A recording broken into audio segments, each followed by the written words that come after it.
welcome back. Today I'm going to do an epilepsy story for you guys because when I was getting diagnosed with epilepsy I was looking through YouTube and watching other people's epilepsy stories to see if sort of any bits of the puzzle fitted with my story, and I think I just found them super helpful, so I figured I'd do one. Before I start, I'd just like to say that I did have a few seizures as a child that were just passed off as me being ill or me not eating enough or me over-exercising. I did have seizures as a child, but they were never put down to being epileptic. Epilepsy is also one of those conditions that can be so different for everybody. So obviously this is my story, this is personal to me. It may not match up with your story, or it may not be the story of someone else you know. People have different types of seizures, people have different triggers. Different medications help different people. Some medications that didn't work for me will definitely work for other people, and the other way around. It's just all one big puzzle, and every single person is trying to find the pieces that fit together to make it right for them. I've got my notebook down here, and if I keep looking down at it, I'm so sorry. It's just because with the epilepsy medication, I don't quite have the memory that I used to, so I need to keep referring back to this just to make sure I'm on track. My epilepsy story actually starts quite late in life for many people. I was 17 years old when I had what would be classed as my first epileptic seizure. So I was sat on the sofa with my dad. He was cooking me dinner because I hadn't eaten all day, and I shouted through to him. He was in the kitchen, and I shouted through saying that I didn't feel well. By the time he had got from our kitchen to the living room, I was having a full tonic-clonic seizure. So a tonic-clonic seizure is like you see in the movies, where your whole body shakes, my eyes roll into the back of my head, and I do often stop breathing, which is what happened in this seizure. So obviously I wasn't there to see it, so I can only tell you what my dad has told me and what I've heard at the doctor's appointments. But from what I've heard, I was shaking, I was stiff, I stopped breathing for quite a long period of time, and I ended up going blue, which it was at that point my dad decided to call an ambulance. Because with the seizures that I'd had as a child, as I mentioned before, they didn't last very long, and I woke up and I was fine, and at no point did I stop breathing. In this seizure that I had that day, I did stop breathing, and I actually had more than one seizure. So I was at quite a big risk, and obviously my family were worried for me. So they did call an ambulance, and I ended up in hospital. With this first seizure, I woke up by myself. I was okay. I was in the hospital for a bit, but obviously it's quite difficult to do the tests in that initial period, and often you'll get referred to a specialist or referred back to your GP, and you'll get the tests done through that. After your first seizure, they often tell you that it could be a one-off, because not everyone who has a seizure is going to then develop epilepsy. So I was quite hopeful that that would be my only seizure. I was unfortunate in that it wasn't my only seizure, but for some people that will be it. So I believe that after that it was about 2 or 3 weeks until I had my next seizure. So by that time I'd moved back into my flat, which is where I was living at the time, with 2 other students, because I was attending drama school at that point in my life. From the time I had my second seizure to the day I was diagnosed, I was having seizures every other week or around that time. So every seizure I had would be a tonic-clonic seizure, or a grand mal seizure as some people call it, and an ambulance would have to be called. Often I would have more than one seizure at a time, which is called a cluster of seizures. Let me Google. I have cluster seizures, which is where I have one seizure and then I will have multiple in succession. So I won't have one and then wake up and be fine. I'll often have one, not wake up, and then continue to have more. This puts me at a higher risk than someone who would just have one seizure, as it can affect the oxygen getting to your brain and obviously your function. So it is considered an emergency, and every single time my college would have to call an ambulance, and I'd get picked up and I'd get taken to hospital, where my dad would come and meet me, and more often than not he would come back to my flat, and I ended up getting a pull-out bed underneath my bed so that he could stay over with me that night just to check I was okay, check that it didn't happen again, and so that I could continue with my life and go to college as soon as I felt ready, which quite often I pushed that and I would be at college the next morning. In this time I also had an EEG, which is where they stick loads of colourful stickers to your head, and they have wires coming off that go to this machine with a nurse, and they like flash lights in your face, and they tell you that you're not allowed to sleep for you have to deprive yourself of sleep for this test, because lack of sleep can be a big trigger for people. So they're trying to see if they can pick up any seizure waves on the computer, which will show them what part of your brain your seizures are coming from, and that is often used to see how they can best treat it. In this test, they put a big round thing in front of your face and just flash lights in your face to see if you have photosensitive epilepsy, which I'm really fortunate that I don't have, because at the time I was training in musical theatre and that would have made my life a whole load more difficult. So I'm very thankful that I don't have photosensitive epilepsy.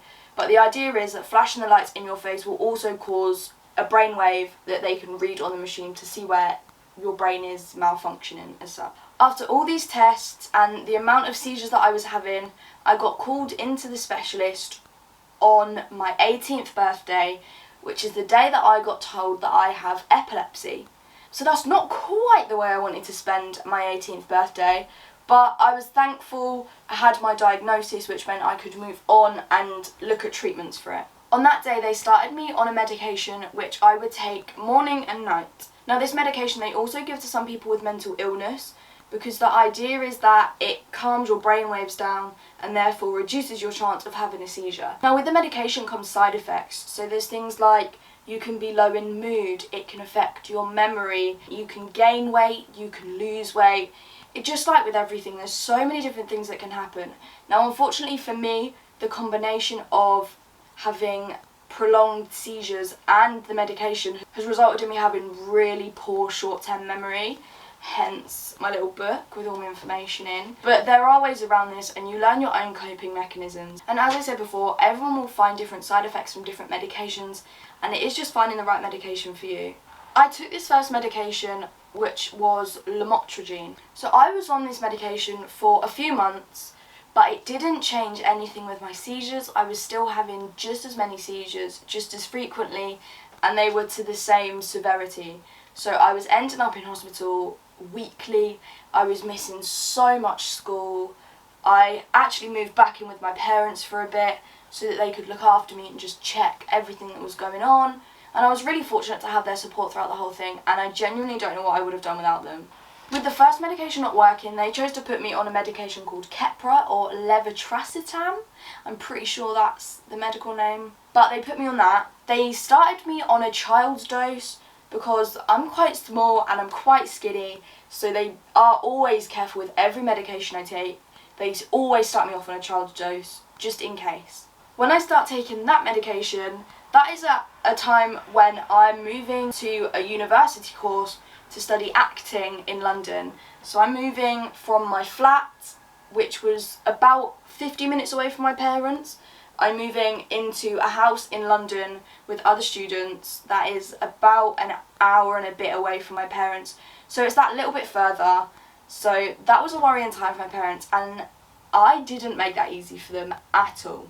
Now, as you can imagine, any student moving to university knows you got freshers, you've got welcome week, you're meeting all these new people, you're 18, you're free, you can do what you like. So I went off and I partied just as hard as everybody else. Now, I did have an appointment with my epilepsy nurse before I went to university, and she warned me off alcohol, she warned me off of late nights. She told me that the key triggers for other people were tiredness, alcohol, not eating right. But I was a student at uni, so I'm really sorry, but I didn't listen to her. I was so unlucky. To be fair, I should have seen it coming, but I don't know why I didn't. But in welcome week, me and my best friend at the time bought shots of tequila. Now, I'd been fine all week up until tequila shot night. So we had our shots of tequila, we were having a good old time, and we make our way back to my house, and I have a seizure. And it's not a little seizure, it is a big seizure. They're calling an ambulance and the paramedics are quite worried. I'm pretty sure I had a ridiculous amount of seizures. I think it was something like 15 or 16 seizures in a row, completely without waking up. So that is really dangerous. So my poor housemates were dead worried. They literally only known me a week, and there I was having seizures on the bathroom floor. It was less than ideal, let me tell you that. My friend came to hospital with me in an ambulance, and I was admitted for the night because obviously there was alcohol in my system and I'd had a lot of seizures. My parents didn't come over to me because obviously it was late at night, so I didn't actually call them. So I wanted to prove that I could do it myself, and I had my friend there who was really good in the situation, and I'm very thankful to her for that. I ended up staying in hospital that night. Me and my mate shared the bed. The doctors came around, and in the morning they prescribed me a rescue medication. When I have a seizure at home, if I happen to wake up after the first seizure, I have to be able to talk, I have to be able to take the medication myself, so I take it, and then that should stop me having any more seizures. Now, unfortunately, to this day, I still haven't used that rescue medication because I still tend to have more than one seizure at a time, and I don't tend to wake up in between to take it. Now, after that crazy night of drinking and seizing, I decided to sort of settle down on the alcohol there. I think that was a good place to leave it. I had had my fun, I'd had my welcome week, and that was enough for me. I decided to stay a little bit away from the alcohol where possible. Obviously, being a uni student, it was possible, I just didn't fancy doing it a lot of the time, so I tend to have like a few drinks and not try and keep up with everybody else, because I know for me that will end in absolute and complete disaster. While I was at uni, I had one which was unfortunately while I was in class. I sort of didn't know what was going on, I was a bit disorientated, and then I ended up having a seizure where the ambulance came again and they gave me their own rescue medications, which eventually woke me up. My dad did come over to London that time and he took me home for the weekend. But the positive is that by this point, we believed that the medication I was on was doing its job. So I was having a lot less seizures than I was the year before. I was also having a lot less auras, which is the feeling that you get before you have a seizure. Sometimes I would have them, but I wouldn't actually have a seizure. So I was having a lot less of that feeling as well. As far as we were concerned, that medication was working. It was just my lifestyle that wasn't compatible with a seizure-free time. My last seizure that made me realise I needed to switch up my lifestyle was really quite bad, and it was life-threatening. I was really fortunate to have my best friend at the time and two of my housemates there who were really good at handling the situation. They called 999 instantly as soon as my seizure started, and I stopped breathing and my heart stopped in the seizure. So my friends were preparing to do CPR on me when I believe the ambulance arrived, or I started breathing again, or something happened. And it was so scary for them, and it was really scary for me to hear about afterwards, because that could have been it for me. In that moment, I genuinely could have lost my life.